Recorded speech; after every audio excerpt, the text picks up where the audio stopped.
Hi, friends. I'm Scott Giles, and welcome to Power Talk, my podcast here on Facebook Live and YouTube. I cover topics related to hypnocoaching, the hypnotic arts and sciences generally, and spirituality. If you'd like to know more about my professional work, check out my website, which I'll tag at the end of this video. Today, I want to talk about getting over yourself. This is a skill we all need to have if we're going to be effective. And I want to talk about why we sometimes find it difficult when encountering someone who hasn't managed to get over themselves. When we're infants, we operate exclusively in our own self-interest. But we quickly learn that other people exist, so instinctively want things to be equal, fair. We want what we see others getting. That seems to be a baseline, at least among mammals. We see this with cats, with the raccoons in my backyard. If one of them gets a grape, the others want to get a grape too. But life is not fair. And as we gain maturity, we realize that we're not going to get everything that we see other people getting. Resources are not distributed fairly. And if we're not able to get to a place of acceptance about that and make the best of it, we can spend the rest of our lives objecting to the fact that life isn't fair. And if we begin to spend a lot of time doing that, we push others away because they lose interest in listening to us complain. Hence, get over yourself. I'm tired of listening to your complaints about the unfairness of life. Let's talk about things that are more productive instead. So, people who can't get over themselves are always complaining that things aren't fair. They think they should be very important to everyone else, but of course everyone else doesn't agree. There's a term you may have heard, the prima donna. Now, the prima donna actually in show business was the lead singer in an opera. But nowadays, when we see someone, typically in this case female, we'll say this is someone with an inflated sense of her own importance. And guys have the same issue. We don't have a convenient word for them in the same way. Everyone is important to themselves, and we should be. Most of us neglect our self-care unless we make it a point. And typically we have intimates to whom we're somewhat important, but very few people are important to a lot of people, and no one's important to everyone. People who do the best appreciate that they should be important to themselves and try to create a good life accordingly. But they understand that they're not going to be that important to others, and so they take themselves with a bit of humor. And that's the key. My role model for this is the American writer Ralph Waldo Emerson, who happened to be a minister in my own denomination. On July 15th, 1838, he delivered the graduation address to the Divinity School at Harvard University, and it caused a furor. He attacked some of the commonly held beliefs and doctrines of the Protestant church of his time. And people were shocked, they were scandalized, they were angry. The next day he would write to a friend, "We hear the world is upset with us because of our wicked writings. However, we have no doubt that the world will soon recover its composure."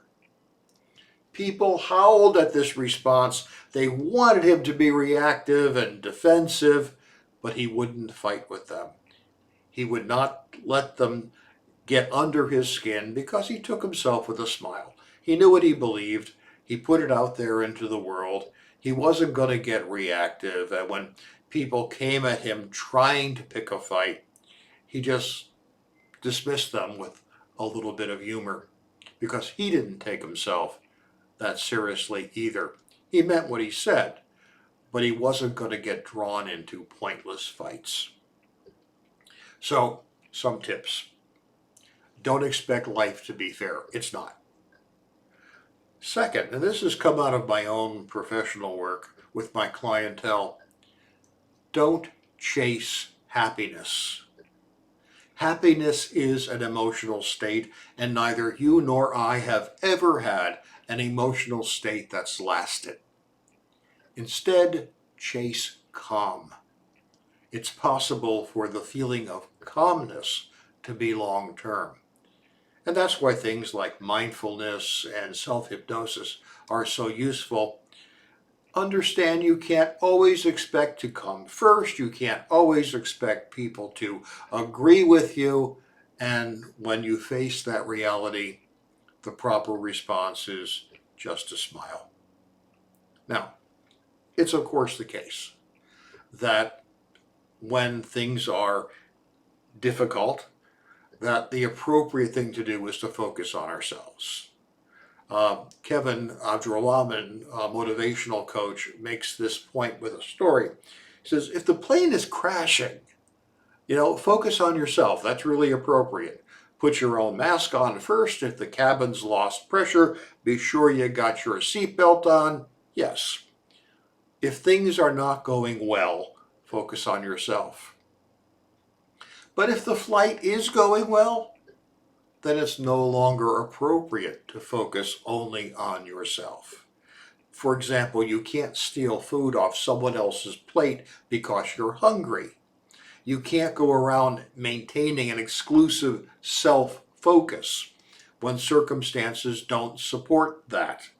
And if you don't understand that distinction, that's when people are going to start to say, hey, get over yourself.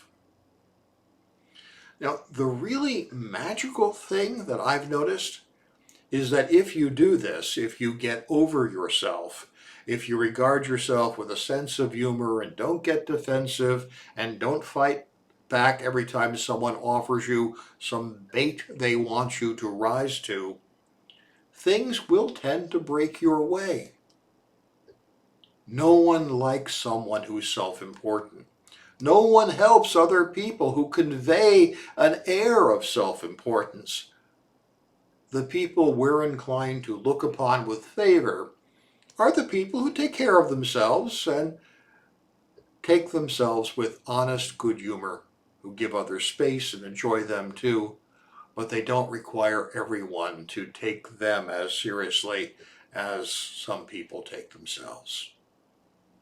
From my study of history and my study of human behavior, this is the formula for interpersonal success, what some people today call emotional intelligence. This is how you win, not by facing life with a complaint, but by facing life with a chuckle. Ralph Waldo Emerson was banned from Harvard after he delivered his divinity school address. He would not apologize for his sermon, and he laughed off the overheated criticisms of a few. He stayed calm. He never took himself too seriously, and therefore didn't let other people get under his skin. It took 30 years, but he was eventually invited back to Harvard and was made an overseer of the university. That never would have happened if he'd taken himself too seriously and got angry and accusatory at the people who disagreed with him. He didn't have to get over himself, and so he won big. May you do the same. Hey, thank you for your time and attention today. I'll be back next week with another talk on a different subject, and I'd like to invite you to join me. It does help me if you let others know about my videos, so please like, share, and subscribe. If I can be of help to you, please feel free to reach out through email, my website, or my Patreon channel. Stay well and stay safe.